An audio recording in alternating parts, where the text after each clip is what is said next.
हमारे chief guest हमारे federal minister for religious affair and interfaith harmony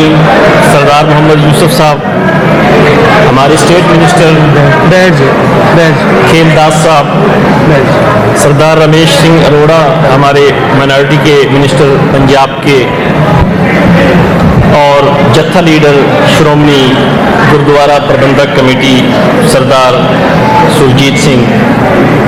deputy जत्था leader Sardar Harbhajan Singh,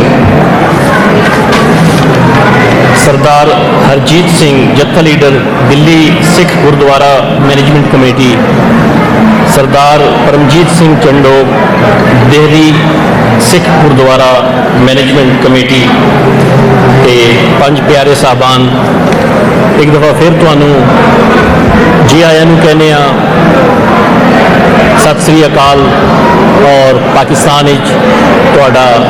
स्वागत करने वास्ते असी 24 घंटे हाजिर हाँ, जिन्नी भी तुहाडी असी सर्विस कर सकने आ इंशाअल्लाह वो ज़रूर करेंगे। और इसी मौके की मुनासबत के नाल जिहदे वास्ते असी अज इकट्ठे होए हाँ, तुहानू इस जन्म दिहाड़े की बहुत बहुत बधाइयाँ और बहुत बहुत मुबारक होवे। बोले सोनेहा।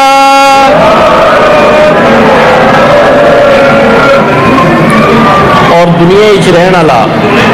गुरु नानक देव जी का हर सिख दिन 2 दफ़ा अपनी अरदास अपने रब नू याद करने के नाल नाल गुरु साहबान के अल्लाह के नेक बंदियों की मुकद्दस धरती पाकिस्तान में भी याद करता है और अपनी अखें अथरू लिया के बाबे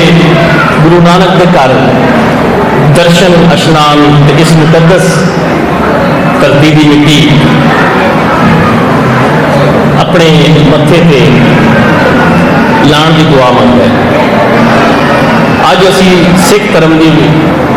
खालसा पंथ की 327वीं सालगिरह के वास्ते अज असी इतने इकट्ठे हुए हैं। तो अज के दिन सी गुरु गोबिंद सिंह जी ने 5 प्यारे सजाए। हर दौर गुरु साहबान के गुरुद्वारा साहब की दोस्ती ते मुसलमान औलिया